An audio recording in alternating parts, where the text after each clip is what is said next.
This is Charles Subune and this is GLOBEWATCH. Back to normal business.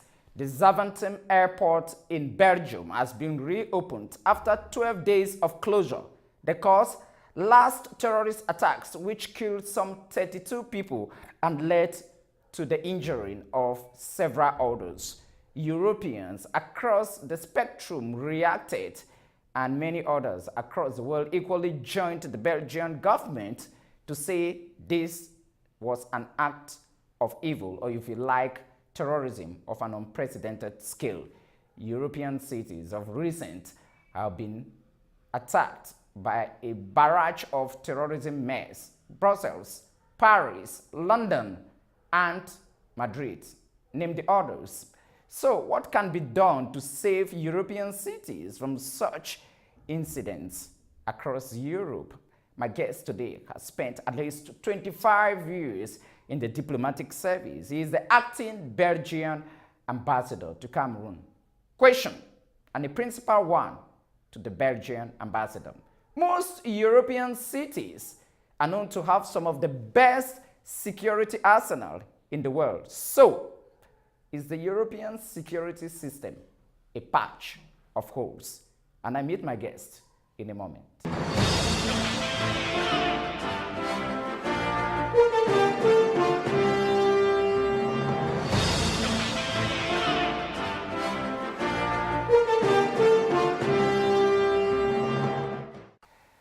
Christian MEERSCHMAN, welcome to GLOBEWATCH. Thank you. You have over 25 years of diplomatic experience spanning countries and continents. Were you surprised that your capital and the head office of European institutions was attacked by terrorists? No, I think that already in the early 2012, we knew that something was going on. The first foreign fighters were leaving for Syria. And publicly, our people of intelligence told to the Belgian people that something was going on. So we knew that one day or another we would have problems. We have a very good record of everything, securing the diplomats, all the bilateral embassies. We have the siege of NATO, we have the siege of the European Union, and a lot of international organizations. So I think we did our best, but zero risk doesn't exist. We knew that one day it would happen. You just admitted that this was not a surprise to you and probably even to the government of Prime Minister Charles Michel. What did you concretely do to prevent such attacks? Because I can remember that just after the attacks, the Turkish president Recep Tayyip Erdogan said he had warned Belgian and authorities in Netherlands that the main perpetrator of the attacks, al-Bakraoui, was a bad guy and you guys let him go. This was a major security breach. Yes, there's been a lot of talking about that. And we have an inquiry about our security personnel. But I don't think it's the same. We ask a lot of times to Turkey to be more open about they have a register of people who are not allowed to enter Turkey and are expelled when they are in Turkey, and they never shared it with us. So I think both sides can say something about security. What we think that we are an open country, we are democratic, it is multilinguistic, it is multicultural, we have several levels of governments. We have 7 governments in Belgium for a small country, and we will not lose our freedom for those things. So we accept that in some cases it happens. I don't think we can do everything. We had police, we had army in the streets during a lot of time after the Paris attempts. But we can't have it forever. We can't check every metro, we can't check every airport. We have a lot. It's a very small but crowded country. According to British newspaper, The Telegraph, over 27,000 foreign fighters are involved in the Islamic State in Iraq and Syria, and out of that number, over 6,000 of them are from Europe, principally from France, Germany, and the UK. And Belgium has a population of roughly 11 million people, and out of that number, you have about 516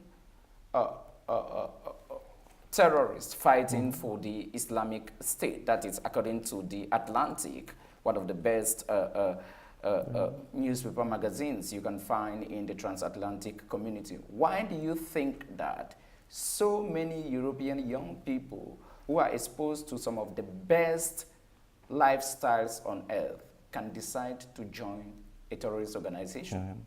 I think there are a lot of explanations, there are books about it, but I think you must know that in Brussels especially, I think that 1/3 of the population is of foreign origin, and among them a lot of people from the Maghreb. It's not that we say it's therefore, but if you take the city that we that always referring to, Molenbeek, it is a bit of concentration of people, and I think that the example or the friendship, the old friendships and the kinship with other people is one of the factors that there are a lot of people going. And I think that in the beginning we didn't take it seriously enough. You remember all those images of convoys of new cars with a flag, a black flag of Daesh. I think that it was working in the imagination of those people. It is the people who leave. I must say, maybe I think it's now this year there's 1/3 of the people leaving the previous year. So I think they begin to realize what is really Daesh. But you know that when terrorism or terrorists strike most African countries, you can name them: Boko Haram in Nigeria, disturbing peace in the northern part of Cameroon, the northern part of Nigeria, and parts of Chad, Niger, and surrounding countries. And most of these countries have as security experts people who are coming from Europe who constantly tell them that, look, if these guys are joining terrorist organizations, it's simply because these areas are poor. But you have people like Lakraoui, Bakraoui, Salah Abdeslam, you have people like Mohamed Merah. These are people who have grown in the middle of the best life in Europe, where you have all the opportunities. It's not poor Maiduguri or poor Kolofata. Why are people from a reasonable income class increasingly becoming fragile to terrorism work? Yeah. I think there are several explanations. The most common explanation that we have, these are people from the 3rd generation, so we had never problems with their parents. No, they were educated with all children, and I'm sure that my eldest son knew all those people that they were going out. They were not Islamists, they were just drinking and going out as normal people. And now with the economic crisis, I think that at one moment they realize that maybe there's a difference at all when firms will hire some people, maybe they will give preference to ethnic Belgians, I would say. We try to fight against that, but that's still something that the reports are telling. And I think they have sometimes a criminal record as well. Most of them have. It's not. In the beginning, we were talking about fundamentalists, and most of those people go to prison, and then they are involved in criminal. They have links with heavy criminals. They come. And I think they have difficulties after that to reintegrate. You just said that most of them have criminal records, and these are guys well known to European intelligence services. And when you have these guys whom you have in your records as bad guys, and you allow them to roam along the streets and you don't do nothing against them, somebody says that this is a conspiracy theory, which, because you are aware, and this is where the words of Erdogan, the Turkish president, become more important and valuable, because even the FBI and American authorities said that some of the attackers were known to the American counter-terrorism list, but you guys did nothing to stop them. First, we in Belgium, we are the first to advocate for more information sharing. You will see inside Schengen, everywhere, Belgium is always asking for more information sharing. But we are a democratic country, so even if we know that those people are in a tendency of radicalization, we can't do anything before they have done something. And we adapted our laws after Paris, after we had in Verviers. Is Schengen a problem? Because you have this open frontier policy in Europe. No, we think it's a solution that more cooperation. We had in the past, before Schengen existed, a lot of criminals from France came and for robbery in Belgium. You just said criminals from France. I just wonder how somebody like Salah Abdeslam will commit chaos in Stade de France and then travel throughout Europe and lands in Belgium at the airport. Zaventem and others struggle, goes to Marienburg, stays there without any notification, without any trouble, and stays there for 4 months. And the entire European security system is searching for him. Yes. There is a huge intelligence failure, right? I wouldn't say that we know those people are a danger, but in fact they change in a couple of months or even weeks. They are getting information from internet, and what we see sometimes in 2 weeks' time they went to radicalization and to action. So we cannot arrest, we are not stigmatizing Maghrebian population in Belgium. They are part of us, we invited them, they are there with their families.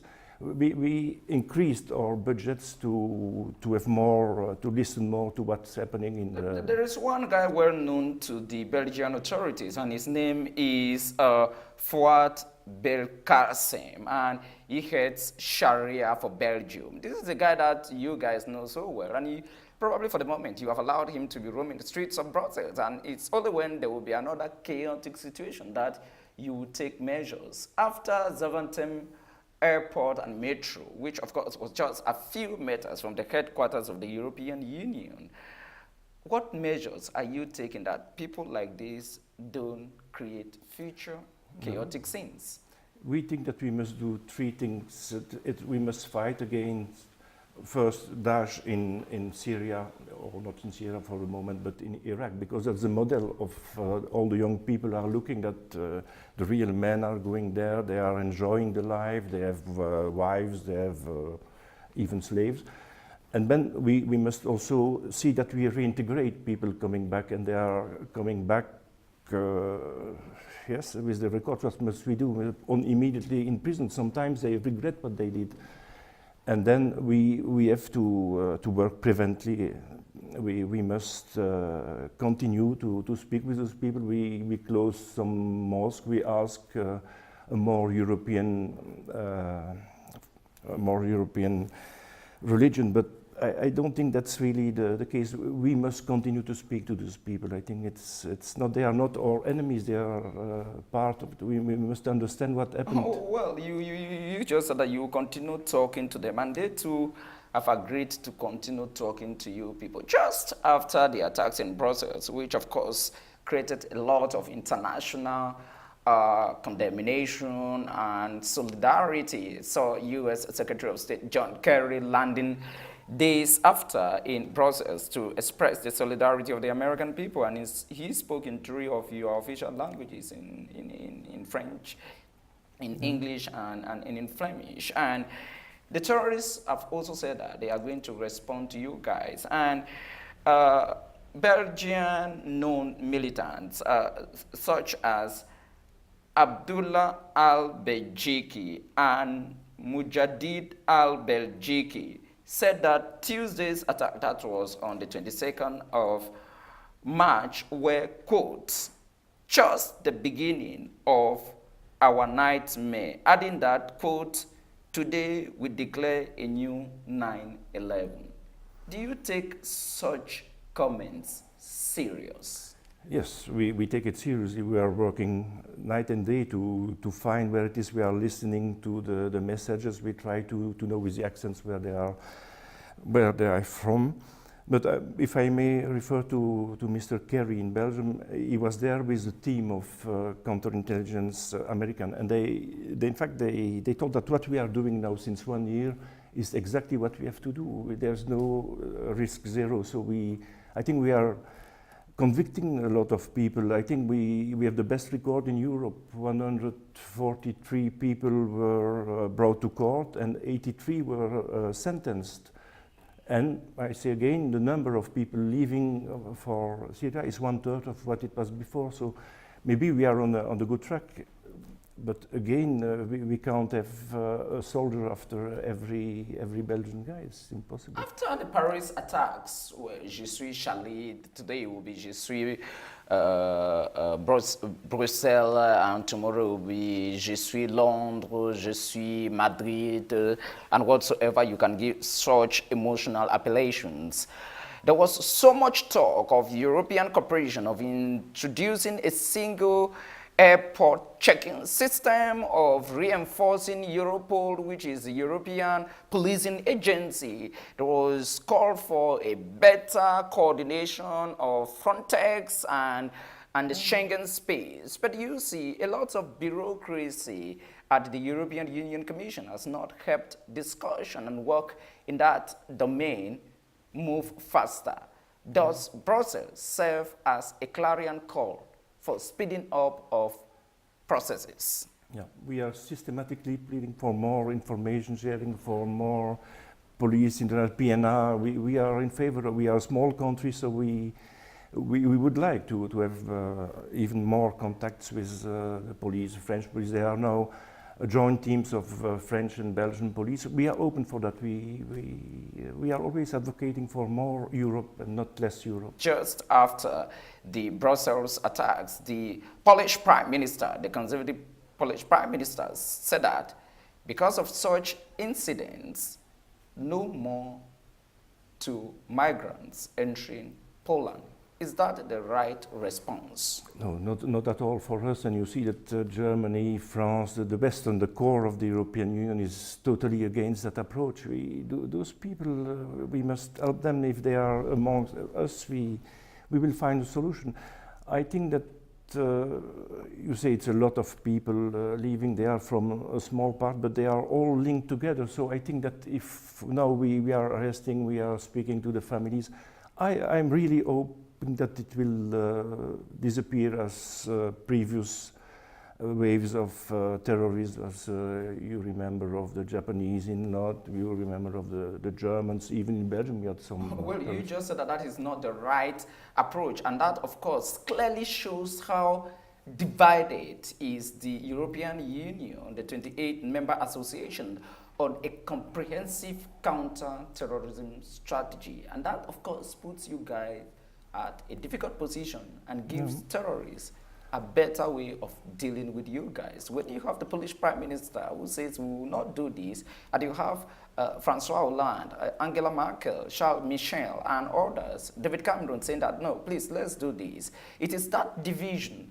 which, of course, continues to give terrorists a clear hand over you guys. Yeah. We in Western Europe, we have an experience of, I would say, foreign alloctons, as we say, coming since the year 60. So we are used to live with those people. I think that in the formal eastern part of Europe, they are not used. And for the moment, the Prime Minister is more from a right party. I think that it could be a tendency, but not in Belgium, to say we have to take measures against the whole community of migrant. But it's not at all what we think. We think that those people have a problem now, and we must address it. We must find more job facilities and so on. We must be proactive. Researchers have put the Zaventem airport, where the terrorist attacks took place, as the 7th airport in Europe, handling some 60,000 passengers a day, and that a single day closure of that airport cost the Belgian economy 10 million euros. Do you think that if such attacks continue with consistent closure of European airports, these are countries just coming from the quagmire of the last economic malaise, will you sustain? I don't know the figures, but for me, when there's a strike, and strikes in the airports are very common all over Europe, it's closed for several. I won't say that it was not a big damage, but I think that with the system of insurance and reinsurance, it's I don't think that the argument of economy is... You are very well aware that Belgium has one of the best attractions in Europe, and when you have terrorist attacks under the metro, at the airports and other strategic areas, the simple conclusion is that the tourism industry is killed or terribly affected, like it is the case in Egypt and Tunisia today. Yeah, but we will take more measures. I don't think if it's possible to check every single passenger coming in an airport, but maybe we will have to do that. In any case, we increase the budget for security, and we will see. But in a metro, it's almost impossible, or you have to check all people with the luggage. You have to. I think it's not because something like that happened. We will accept that. It's part of maybe the modern life, and it is all over the world. It's not only in Belgium. People after the arrest of some people, they have links with all the European countries. So it could have happened somewhere else. It could have. So many of these young people, about 20 to 30% of them, who have traveled to Iraq and Syria to work with the famous Islamic State militants, or if you like, Daesh, are back in European metropolis, London, Paris, Manchester, you can name the rest. Mm-hmm. What would be the best strategy of de-radicalizing them? Yeah. There are different models, and even people from the small cities in Belgium who are giving conferences in the United States. So some have very good ideas, but what can we do? For the moment, they are systematically arrested when they come back, and we see if they really regret what they did or if they are waiting. But again, we cannot sure with professionals. They can always tell, oh yes, it was a mistake, and begin again in the morning. We are watching them in any case. Most European countries are arm producing. Why do you guys allow weapons in the hands of wrong individuals? Yeah, that's a good question, but we have this debate in Belgium since years. We have a system of export control. Normally we sell only... It seems not to be working, Mr. Ambassador. Not to be working. No, it is... you will find this weapon. Although you find more Kalashnikovs which are made in Soviet Union or in Russia now.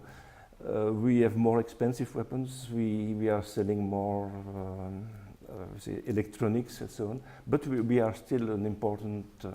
But the reality is most European countries probably have failed in their counter-arms proliferation systems, especially when it comes to light weapons, because you know these bombs are produced in some laboratories around European cities, and at the end of the day these weapons are used against ordinary citizens who should be enjoying a peaceful life. Yeah, that wasn't... How much cooperation are you enjoying with the arms production industry to say, hey guys, we need to know who we are selling weapons to? Because the reality is there is too much secret arm deals in Europe today. We try to... And that is an area you are not ready to practice democracy. It is a closed business. It is... I know that for what Belgian arms concern, their control are very strict. It is to government and for police, not countries where there's insurgency. We are very strict on that. But as you say, those countries, when the government changed, they can sell weapons. So we found indeed weapons that were sold to Libya, but a long time ago. We found them in the Philippines, for example. So it is, you are not sure that the people you sell weapons to the Filipino police, but you are not sure that tomorrow they are not selling it to other parts of the world. But we try maximum. When we sell it, we try to control. We try. There are lists, and we can ask to check it from time to see if the weapons are still in the country. You still believe that a possibility of a future terrorist attack in Brussels cannot be ruled out? Exactly. I think it will maybe not in Belgium, it can be everywhere in Europe. The acting Belgian ambassador to Cameroon, Christian MEERSCHMAN, thank you very much indeed for being guest on GlobeWatch. Very much. You're welcome.